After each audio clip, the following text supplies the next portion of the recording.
The first thing is the definition of land administration, because when we talk about titling, it's really a component of land administration. And this is the United Nations definition of land administration, which is the process of determining, recording, disseminating information about ownership, value, and use of land when implementing land management policies. And you'll notice that we don't talk about private ownership of land here. It is just a general statement of ownership, as there are many types. Part of the framework is the need for a land policy. I think it's very important. In many of the countries that I've worked, the informing of a policy is very, very important. And it lies at the heart, and land policy lies at the heart of everything that you're trying to do. Of course, a policy is usually an official statement by government, but it doesn't have the force of law.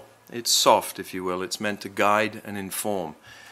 And of course, policy, land policy, touches on many spheres, whether it's urban, rural, economic, social, etc.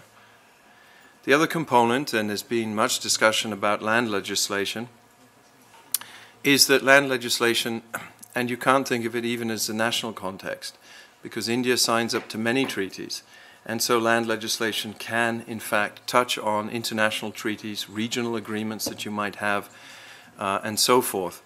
And land law can be affected by many other laws which seem separate and distinct, but in fact can, in fact, touch on it. Now, that's the discussion of the framework. On to land administration. Here's the bad news.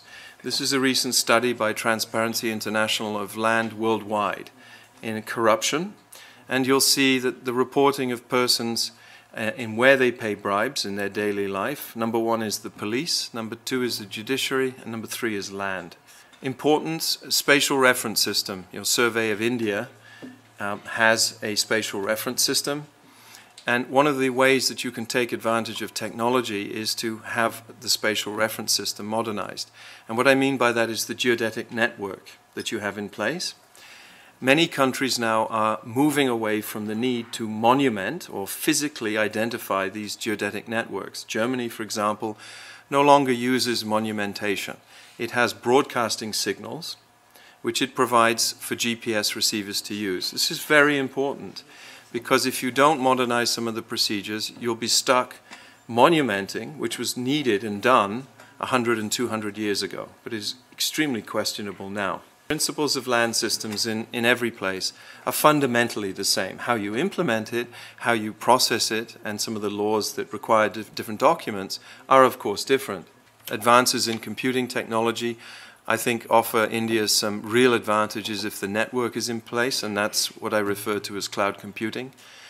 New institutional and revenue models. I would really challenge you to be creative in how you think going forward, whether that's BOO schemes, BOT schemes, even public-private partnerships, the use of e-government, the use of e-commerce, e-conveyancing. These are great points for reduction of labor and time, increase in productivity, and increase in revenue. So, international lessons learned. Spatial data is key to property rights, but it also serves a very important need, because the type of spatial data you collect for property information is at the basis of so many other governmental needs, whether it be planning, health, education, and so forth. Collect once, use many times. If you do go in the field, try to do it so that you don't have to keep going back because of the cost to go in the field. Use various modes of spatial data tools and gathering, which hopefully I've given you a brief idea of. Blending scales and accuracies is acceptable. And I know there's probably some surveyors in the room who are shuddering at that statement, but it's very important to bear this in mind. Spatial data has considerable value, but if it's not maintained, that value decreases, and rather rapidly. Maintenance requires good governance. And emerging economies absolutely have got to look at partnerships with private sector to develop and sustain spatial data. So whether that's the likes of Google or foundations or private firms, television companies, utilities that have the need for so much of the same spatial data, by partnering you may be able to lower a lot of your upfront costs. And lastly, it obviously requires significant political will, which is in evidence here today. a famous statement by a Supreme Court justice in the US, that sunshine is the best disinfectant. An important point, incentives always overpower disincentives. The idea of positive systems, not negative systems. If you establish negative systems, I can guarantee you they won't work. And I'm not a big fan of mandatory or compulsory registration, because it typically doesn't work. People will fall out of the system, and one has to ask oneself, what do you do if you find somebody didn't register within a time period?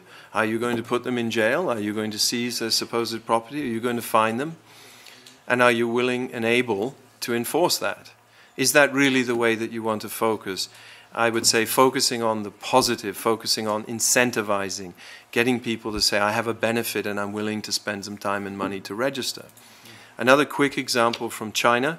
I've bored a few of you with this example, so I beg your indulgence on this, but they had terrible problems with a collection of tax receipt revenue from simple GST or VAT sales of goods. So they looked at the Chinese character and they said, what simple low-cost thing can we do to increase tax receipts?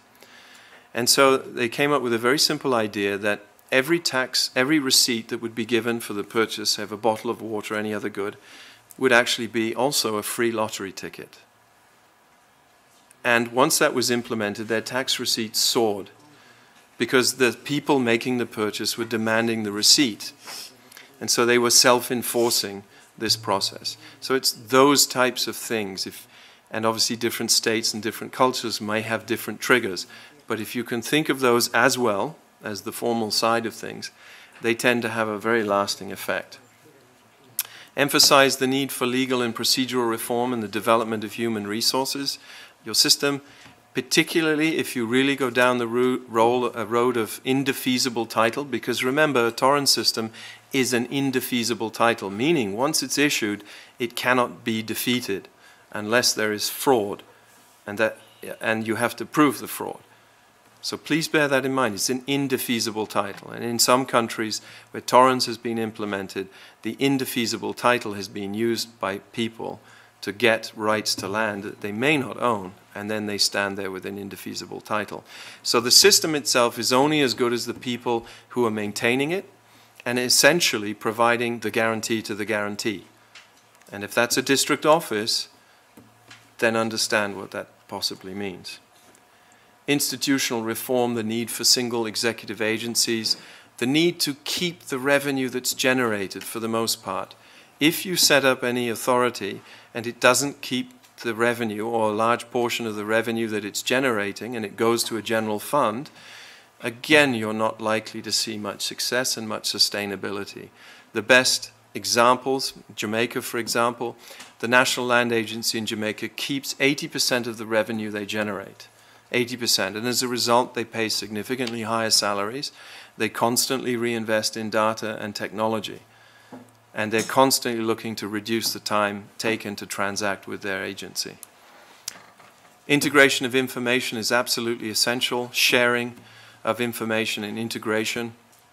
The creation of single layers of address so that it's not repeated many times across government agencies. The need to have a public service focus, there's no question about it, and the need for an informed public. Thank you very much.